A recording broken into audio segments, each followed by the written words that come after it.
guys, MrDDog here, and welcome to my first episode on the GGS Season 2 server.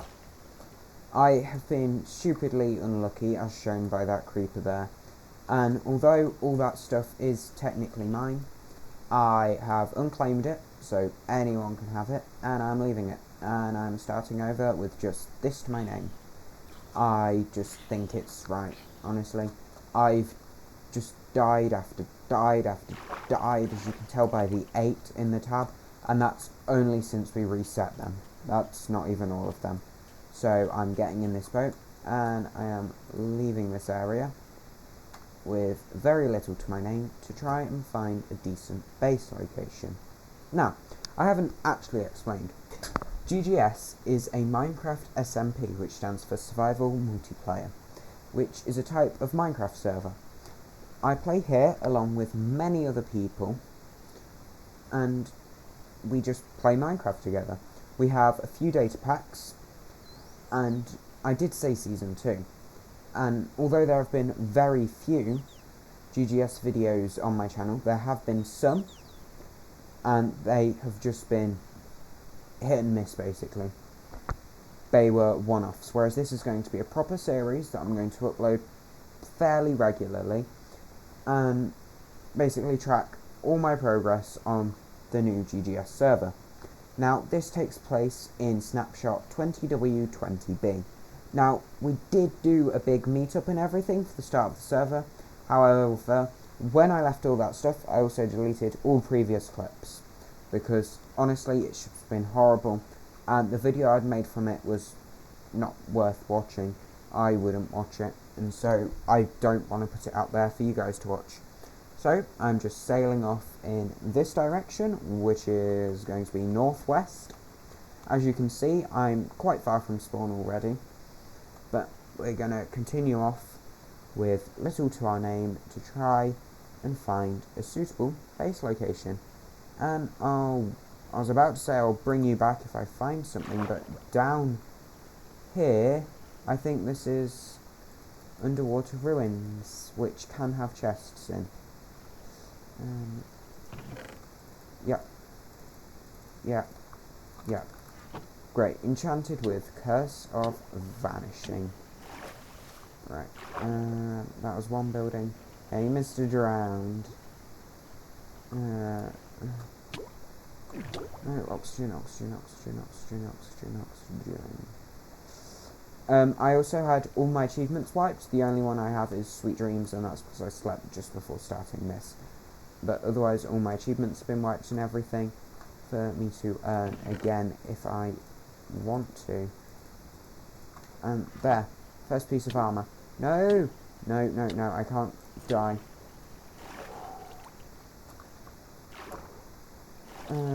There's one last building I want to check out, which is two. These two. Oh no, it's just one. It looked like two. And there's nothing, I don't think. No. Oh, that was a puffer fish. Of course it was. Right, we're just gonna head back off in northwest, so this way, and try and get some things done, and I will meet you all once I've found a suitable base location. Land ho! This is here. Right, first piece of land I've seen. Let's inspect it.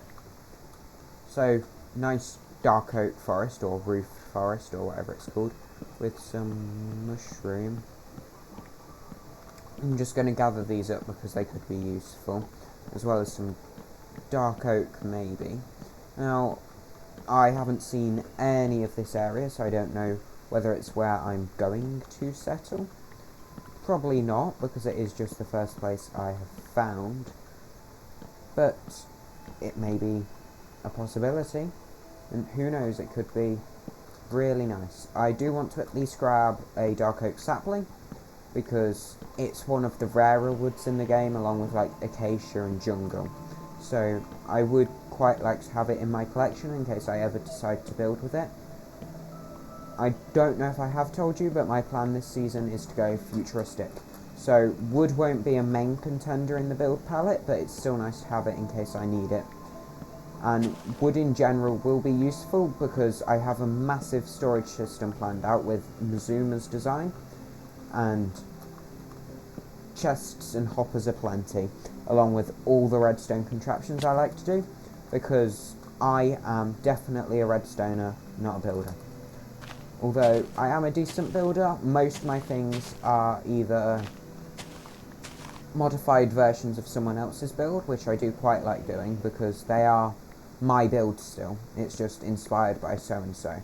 So like I'll scroll through Reddit, find a build I like, and then build something similar-ish. Right. I'm going to gather this all up. There's a swamp there. Right, we're gonna head through here, and my stone axe is almost broken. Right, so this is a roofed forest, I believe. We're just gonna sprint through here and find... This looks nice. It looks promising, at least, since this is a plains biome. And there's lots of semi-flat land, and there's a birch forest there. Not everyone likes birch, but I think it's quite nice. But this could be a nice place to build a base. It's got quite a big flat central area here, then with sort of a hilly area there, and a nice river winding around there. And of course there are horses, cornflowers, and wild animals. So I'm probably gonna try and maybe set up here and get a little bit of a base camp going, and I'll join you back when I have. Right then guys, I did a bit of breeding up, and we have a few sheep. By that I mean 6, which we can probably breed again now, and a bit of caving left me with a little bit of iron. That'll probably be used for shears to begin with. I do plan on having a giant wool farm. I think wool farms are very useful, even if it's just for carpet, for mob proofing. I just think they're very simple for what they produce. I also need to now go and craft up a hoe so that I can start tilling some land and setting up a farm. This run is definitely going a lot smoother than earlier. Maybe because earlier we were having some lag problems that have all been sorted out now, and there are a lot less people online. Maybe it's luck, which I would like to believe. I've been basically rewarded for leaving all my stuff behind and starting over. But it's a nice smooth start, and well, I'm just about to plant up some crops, and I'll see you guys in a sec when I have got a little more developed. Right then guys, we are here. I have a nice little setup. You can't see down there, but I've got a nice little farm for both some wheat and some sugarcane that you can just see poking up. And I've added to the pens, adding in some chickens, and I've bred up the sheep a bit more. But now, I'm gonna head down into the mines. So, in the comments down below, guess how much you think I will get from this massive mining session, and I'll come back and show you the results in just one moment. Just started strip mining, literally. Just came out here, and we are already at our first diamonds. Now, I'm not going to pull you in for all of these, but I think it's a good occasion, our first diamonds, so I want to show them off. Right, what's the vein? So far we've got a 2. Is that it? Come on. Oh, 3. Can we make it 4? 5. Okay, so we've got 5 vein here. How many are we going to get? 1, 3, 4. Just the 5, but that is amazing. And that is it. Our first diamonds of the season, followed straight by some iron ore. Right, I'm going to mine this up, and then I will return to you once the mining session is over. Right then guys, I have just finished strip mining, primarily because I'm down to 1.5 hearts and no food. But we did manage to get 17 diamonds, as well as quite a bit others, which I will show you just after we wake up.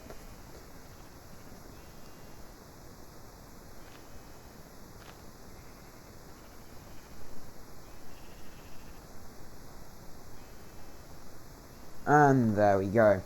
It is morning as we look over the yield from our mining.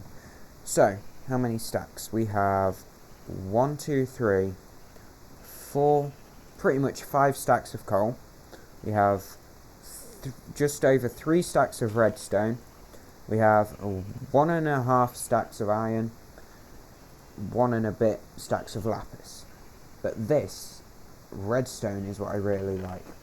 It opens the world to so many possibilities and so many farms, and as I may have mentioned, I am definitely a redstoner, not a builder, but I just love the mechanical side, so that will be amazing. Let us stick in some of that coal to smelt up some iron. Now we also got this, which is the statues book for the armor stands, which was graciously gifted to me by Johnny, which is one of the admins on this server, there at the bottom. Now we also got 17 diamonds. Now you need 24 for a full armor set, so we're not going to go for that. And tools though, we shall go and grab some tools. We are going to start with a diamond pickaxe, and then we're probably going to stretch and go for a diamond sword, but that is all. For now, these diamonds are very precious to us, as we don't have an easy way of getting them. Right, let's craft up another chest. Right now, my area is becoming very messy, because I don't have like any organisation or anything with my chests especially. It will improve. I hate the mess that some people's bases are, so mine will definitely look good. I have massive plans for things like the storage room, all planned out in a creative test. I just need to slap it down here. And as I may or may not have mentioned, I am doing a futuristic style. That means that the majority of my build palette is going to be things like white concrete, cyan terracotta, quartz. Not easy blocks to get for a starter house, and so I probably won't have a starter house. I'll probably basically skip that and just go and build what I can when I can, if that makes sense. Now, on this server, we do not know the seed. This is purely to stop cheating, and then the only people who have it is the admins. We are allowed to request certain things such as slime chunks or certain biomes. This is a feature I will probably use quite a bit, and I'm quite excited to get farms such as a slime farm up and running, because, as I said, mechanical and slime is used in so many things, even if it's just sticky pistons. Right, that's brewing up. We've got iron chestplate and some boots. We need a bit more iron to smelt, that's the word. We're gonna plant down the sweet berry just so that can get going. I sheared up some of the sheep, and I'll probably head on over and do it again. As I said, I will be getting a wool farm eventually. Wool is up there for my favourite farms. I also have plans for a mob grinder and a sugarcane farm, just so I can get some rockets, so when I have an elytra I can be soaring across the map, because, well, I am 8,000 blocks away from spawn. So, yeah, that's not something I can traverse easily. There is, of course, the Nether, but we don't currently have a portal, and although, like, the area I gave away stuff in had a portal, I'm not going to be revisiting that area, and I have died quite a few times in the Nether. Although I do love the new Nether, because as I may or may not have mentioned, we are playing in the snapshots. Amazing Nether. Absolutely love the biomes. But they're deadly. Really deadly. And I don't think that's somewhere I want to be hanging out when I'm this early on. But we will be there, and I have some plans for that, such as magma cream farm, a basalt generator, all sorts of things. Okay, so just stick with me through the series and you'll see all the plans I have, and it is going to be amazing. But with that, that is our full iron armor set done. Now I'm just going to take a bit of cobble and our 4 remaining dark oak planks to craft up a smoker, just to quickly cook up some food. Where did I put my coal? There we go. Just so that I don't die here. No. Right, so another part of this SMP that I have not mentioned is Phoenix. So, I'm just going to quickly hop on to Discord and show you what Phoenix is. Right then, so here we are in the Phoenix Incorporated Discord server. Now, this is effectively a corporation within the server. Now, if you don't know what that is, think Hermitcraft Season 6 Sahara or Concorp, that sort of thing. It's a group of players. There are 4 of us. There is me, Lax Pharrell, Koru, and Cinny Mini. Okay? Now, near the beginning of this season, you'll probably won't see much to do with Phoenix. However, especially when we get into farms and shops, that's when it will show up. Basically, we will share everything. Not really resources, mainly just farms and shops. And it's a way for us to do, instead of building 4 farms of everything, we build 1 between the 4 of us. And then we split profits from shops. So let me just head on over to our Season 1 chats to show you what it is we're about. So here are all the farms we had last season. Okay, just very simple picture, and then people know where they are. It means that we all get to share the farms, and it shows us what they are. So base photos. If I do collabs with anyone else, it will most likely be one of the 4 members of Phoenix, because they are effectively working with me. Now, there are a few other corporations on the server. I'm not entirely sure of who is doing what. Phoenix is the only one I know for sure. But let's head over into the plans for this season. So, builds and stuff haven't really been laid out. They're just us discussing. But farms. Right. In the farms chat, you'll currently see 3 emojis. You'll see this fish. You'll see this, like, virus. And you'll see this dog. Right. They tell you if we've basically reserved the farm. So, I think this is every possible farm. I'm probably missing some, but all listed here. So let's look at the ones I have reserved, and obviously the ones that aren't reserved, we will just build as time. These are the ones that are reserved right now. So I've reserved a simple mob farm, which is Nembom's design. Very, very useful. Quite a lot of people prefer just a creeper farm. I think that it's better this way because you get things like bones as well.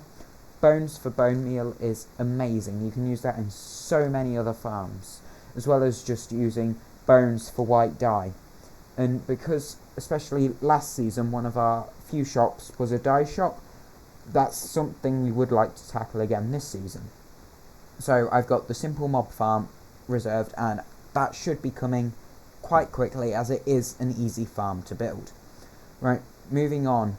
The next one I have reserved is the Guardian farm. That is, again, because, as I've said a few times now, my base will be in the futuristic style, which, along with the white concrete, cyan terracotta, quartz, one of its hardest hitting blocks to get is the sea lanterns, used almost everywhere, in every build. But they're a pain to gather. They look amazing, but they are a pain to gather. So there's just Cubfans Guardian farm. I'm not sure if that's the design I'm going with. I still haven't looked around, but this is just basically a placeholder. And we put in I put in all the tutorials in case someone else wanted to do it. It told them like a basic of what we wanted. Whereas I'm probably gonna maybe find a better one. Maybe stick with this one because it is a good farm nonetheless. Right, moving on, the next one I have reserved is a concrete converter. That's because my base is mainly going to be built out of concrete.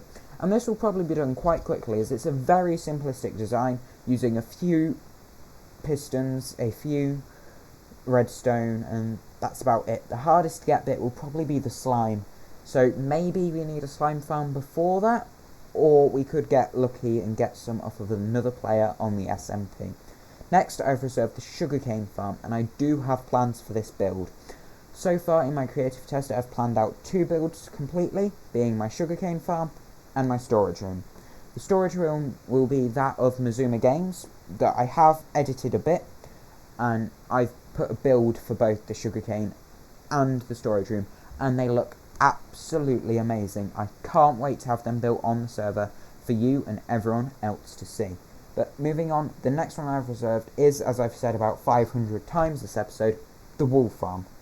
Wool is, I think it's an amazing block. You can use it for carpet, which even in its simplest form is mob proofing. Otherwise, it can be used. I like to do my redstone circuits in wool because it, especially to people who don't know it, it can help them basically see what the system does, because I segregate different sections of the system into different colours. It also means if someone finds my redstone while they're mining or something, the bright colours will hopefully stop them breaking it than if it was just on cobblestone or something by accident. I have then also reserved a cactus farm, because the cyan terracotta, that green is needed heavily, which is why I actually like the location we're in so bad. We have cornflowers there, which means I can make a simple shifting floor cornflower farm, which will be very nice to put with the cactus to get the cyan for the terracotta. And the next one I've reserved is a flower farm. Now, we are not actually going to be using this one. We used this design last season, very good, but it is a very small area that it covers. You have to get quite good placement with your flowers to get a wide range of dyes. I'm actually going to be doing the one that Exuma did earlier in his Hermitcraft series, and so I'll be building up a dye farm once we find a flower forest. We have a lot more farms planned that haven't been reserved, and some new farms as well. That should be fun, and as they are new, never played with them before, hope they're good. And then that is it. Now, I haven't reserved any villager stuff. The iron farm is by Lax, and then the breeder and potato farm are by Cinny Mini for the trade hall. I did quite a bit of villager stuff last season, and honestly, it was driving me nuts by the end of it. It was amazing to have a fully fleshed out trading hall, but it killed me to organise that. The amount of times something went wrong, because villagers are designed to be annoying. I don't care what their code says, they are designed to be annoying, and that is their only purpose. Right, so I am now going to throw you into my creative test so we can have a look at the designs I have for both my storage room and my sugarcane farm. So, I'll see you in there. Right then guys, welcome to my Minecraft creative test world.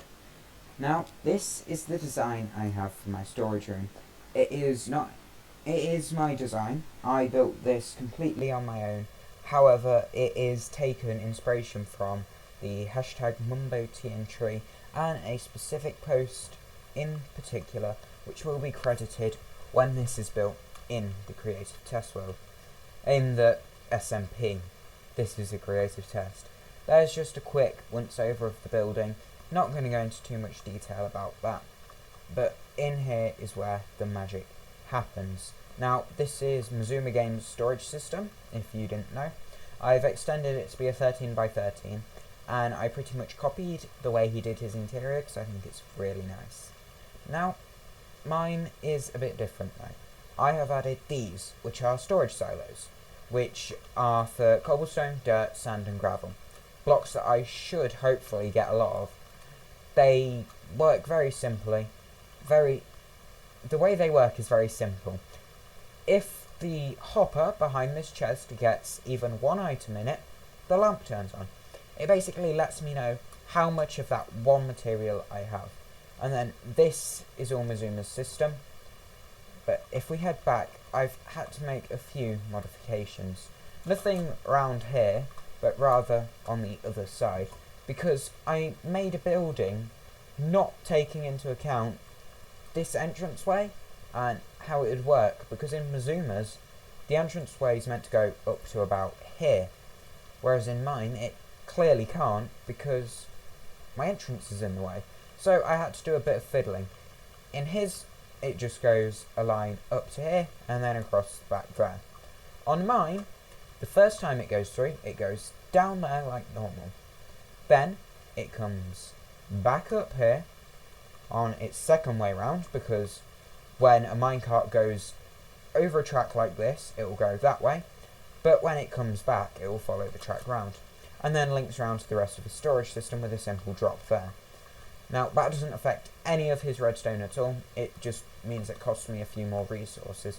What I did have to add, though, was this little system here, and that's because the minecart would have hit stair block, and minecarts do not bounce back on stair blocks, on any block that is not whole. So, instead, I've added a little system that just pushes the wall up by one, and then pushes it back down. This way it hits the cyan terracotta, and then it gets pushed back to normal. So, let me show you that now. So, if it was activated, it would go like this. If I head back over here to my entrance quickly, and we watch around here, there, pushed up. Minecart will hit it, go back, and then push down.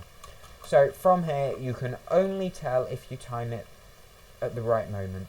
I've also added this, which is a shulker box unloader, which automatically fills the storage silos. Very simple system just down there. Cool. So that is my storage system design. This area that's sandstone I will probably do a design for. I just didn't want to lay it out in my creative test, as I'll just do it when I feel like it. I'm unsure whether to add these stone brick borders or not. That will be a decision I make based on how it looks on the server. Now, this is my sugarcane farm. Again, inspired by the hashtag MumboTNT and a specific post in particular that will be credited when this is built on the SMP.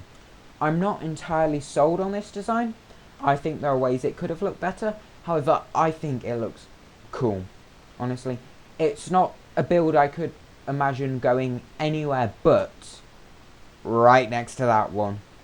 These builds are fairly opposite. This is really cube-like, and what I would class as what I would say is a classic Minecraft build. Basically, a box with detail, whereas this is all like triangles or pyramids rather, and all hexagonal stuff, and it's really quite cool. Now here we've got Mumbo's 3x3 spiral door. The input wouldn't be like this, this is just so I can get in and out. And in here we have Tango's sugarcane farm. Now we have 64 modules here, which is 16 stacks of sugarcane planted, which again, on its own, quite a simple farm, but because of how many times it's been tiled, this is more of a late game farm. 16 stacks of pistons there. You need 16 stacks of iron for that, which, okay, not the most, but still a handsome amount considering we have, what, 1.5 stacks now? And then quite a massive redstone array up here and on every level. But an absolutely amazing farm, which deals with the fact that you can no longer zero tick. Now, before that, I had planned out my own sugarcane farm over here. However, as Tango did say in his video, ones like this, there is issues with the slime block flying machine. It can break if you deload the area or stuff like that, and they're quite temperamental. So I'm going to rely on his design, which is 100% lossless and very, very good. Now, a detail you may be wondering about, I just trapped myself in here, is on the, what I would class as centerpieces, these things here. I have a sea lantern in the middle. Well, this one's not in the middle, but this is actually an armor stand holding a sea lantern, because both in my creative test and in the SMP, we have the armor stand book, which is what you saw me interact slightly with on the server. Now, this is an amazing book that allows you to manipulate armor stands in various different ways. The reason I know about this is Zombie Cleo. She is amazing at this sort of stuff, and I love her work, and it's just amazing what you can do with this. Now, if I just set up a nice little dude here, grabbing some easy leather armor and a pumpkin face. There you go. Here's what you would usually be limited to, right? But now I can give him a sword, because he has hands, which normal armor stands don't. I can take away the base plate. I can disallow gravity, and I can put him in some funky poses, such as maybe just sitting. Yep, looks kind of weird because he's floating, so how do I fix that? Nudge position. You can manipulate these in pretty much any way imaginable until you get just the perfect design for you, which makes your already limitless possibilities in Minecraft even more so, because you can now add effectively life to your builds with armor stands, which I will be taking massive advantage of this SMP season. However, as we are in the snapshots, some of the data packs we use on the server are broken. Now, this is mainly things involving player heads, so stuff like micro blocks and mob drop heads, which will massively limit armor stands because I can't give them facial expressions because I don't have any faces. As you may have seen, I do have Offwood's head, which I will be using along with quite a lot to add life to my builds on the armor stands. However, in order to get player heads you have to kill them, and this would usually come at a cost for me, and I don't really want to be buying people's faces. I want to have renewable sources of things like cow, pillager, fish, sheep, things that I can mix together to make amazing designs, as well as micro blocks, which will be amazing because that's how I plan my storage system. If you look back in here, I've got these ugly blocks just sitting here. I plan for these to be micro blocks when we swap over to the SMP and it is all ready. Well, I believe this has been enough for today. Sorry there hasn't been much actual progress, but this is the first proper episode I have ever made, and it is the start of something amazing. It is the start of my series on GGS Season 2. So, I hope you have enjoyed, and I will see you all in the next one. Bye bye. Tell me pretty lies, look me in the face, tell me that you love me, even if it's fake.